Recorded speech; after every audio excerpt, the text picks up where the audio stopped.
Friends, நம்ம இன்றைக்கி கூட்டாஞ்சோறு தான் பண்ண போகிறோம். அதுக்கு துவரம்பருப்பு 1.5 டம்ளரு, 1/4 டம்ளர் வந்துட்டு பாசிப்பருப்பு ஊற வச்சு போட்டிருக்கேன்.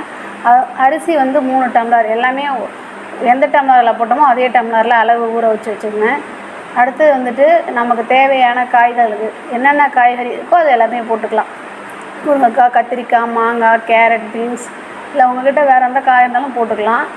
தேவையான அளவு தண்ணி நான் வந்து எல்லாத்துக்கும் சேர்த்து கணக்கு பண்ணி 1 டம்ளர் 2 டம்ளர் தண்ணிங்கிற பட்சத்தில் ஒரு 10 டம்ளர் காய்க்கு எல்லாத்துக்கும் சேர்த்து போட்டுக்கிட்டேன். அடுத்தது மிளகாய்த்தூள், மஞ்சத்தூள், உப்பு போட்டுக்கிட்டேன். போட்டு இதை எல்லாத்தையும் நல்லா வேக வச்சுக்கிட்டேன். அதுக்கப்புறம் வந்து நான் மாங்காவும் சேர்த்துக்கிட்டேன். எண்ணெய்லாம் எதுவும் சேர்க்காமல் இது மாதிரி வேக வச்சுக்கோங்க. அளவு நீங்கள் தண்ணியை பார்த்து வச்சுக்கோங்க. அடுத்தது புளி ஊற வச்சுருக்கேன். அந்த புளி தண்ணியை எடுத்து நான் வந்து ஊற்றிக்கிட்டேன். இப்போ இந்த சாதம் வந்து நல்லா குழஞ்சி வேகணும். நல்லா வெந்ததுக்கப்புறம் நம்ம வந்துட்டு இன்னும் கொஞ்சம் நேரம் நல்லா கிண்டி விடுங்க. வெந்ததுக்கப்புறம் நம்ம வந்து ஒரு தாளிப்பு கொடுத்துக்கலாம். அதுக்கு நம்ம ரெடி பண்ணி வச்சுக்கலாம்.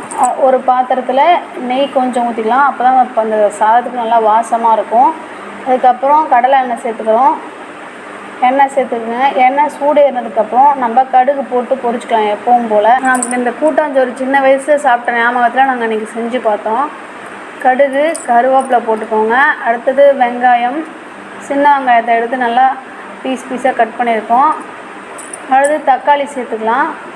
இதெல்லாம் சேர்த்து நல்லா வதங்கணும். நம்ம உப்பு, மஞ்சத்தூள், மிளகாத்தூள்லாம் முன்னாடியே போட்டிருக்கோம். கொஞ்சம் பெருங்காயம் போட்டுக்கோங்க, ஏன்னா பருப்பு நிறையா சேர்த்துருக்கோம்ல, அதனால் இது நல்லா அதெல்லாம் வதங்கணும். வதங்கணும் எடுத்து நம்ம சாதம் ரெடி பண்ணி வச்சுருக்கோம்ல அதோடு கொட்டிக்கோங்க. கொட்டி நல்லா கலந்து விட்டுட்டு சும்மா ஒரு சூடு எடுத்துக்கிங்க. அடுப்பு ஏற்கனவே சூடாக தான் இருக்கும். இது சாதம் அடுப்பில் இருக்கும் போதே நம்ம செஞ்சது தான் பாருங்கள். இது மாதிரி நல்லா கிளறி விட்டுக்கோங்க. அடுத்தது மேலே நம்ம கொத்தமல்லி தழை, கருவேப்பிலெலாம் போட்டுக்கலாம். இதுக்கு சைட் டிஷ்ஷாக அப்பளம் சேர்த்துக்கலாம். இது மாதிரி செஞ்சு சாப்பிட்டு பாருங்கள். ரொம்ப டேஸ்டியாக இருக்கும். ரொம்ப குயிக்காகவும் பண்ணிடலாம். இந்த மாதிரி வீடியோவுக்கு நம்ம சேனலை மறக்காமல் சப்ஸ்கிரைப் பண்ணுங்கள், லைக் பண்ணுங்கள், ஷேர் பண்ணுங்கள், கமெண்ட் பண்ணுங்கள். நன்றி.